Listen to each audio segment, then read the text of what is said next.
I'm Jim Loftus and I'm the Research Recruitment Manager for Pfizer.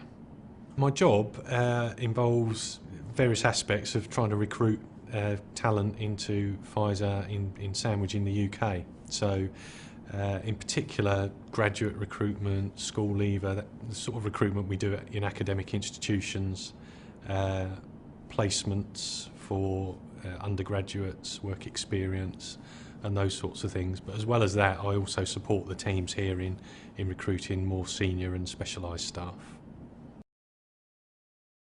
My background is in science. I originally, when I left school, I went and worked in a laboratory.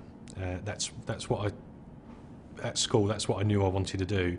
I didn't have any role models who'd gone to university, but I knew at school I was quite interested in science, so I wanted to work in a lab.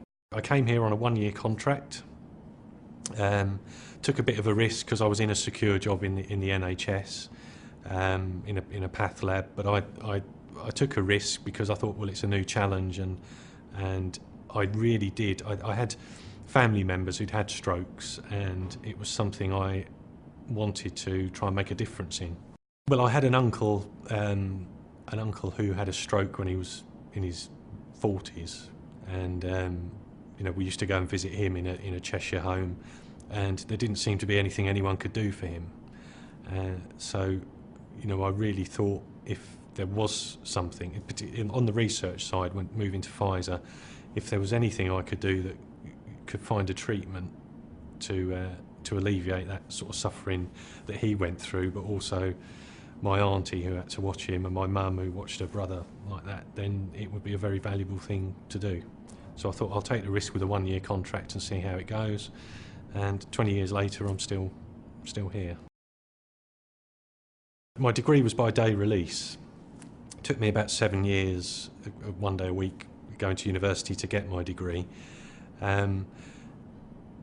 It was just harder work to do that, because whereas I might have had a tacit knowledge of something from having studied it at my GCSEs or A levels, I didn't have that, so I was relearning stuff that I'd done in the past but just not remembered, I guess.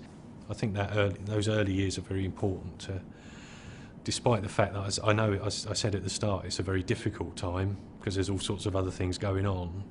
To try and focus yourself as much as you possibly can on your studies is a very good thing to do.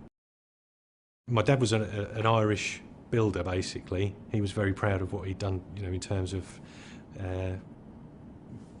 having a family and getting a home and paying for that home.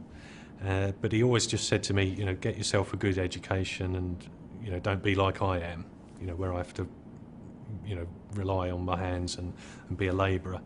So he was influential in that way, and they did support us, but they didn't have that background, around science and academia to really be able to help us in that way. So outside of work, I'm a father. I've got 3 kids, so I spend time with them. 3 girls. They drag me in sort of different directions to where my interests lie. But my main hobbies are golf, which I've been playing more or less since I gave up playing football, and darts. Although I may not look like I'm a dart player, I do play a bit of darts on a Friday night. So.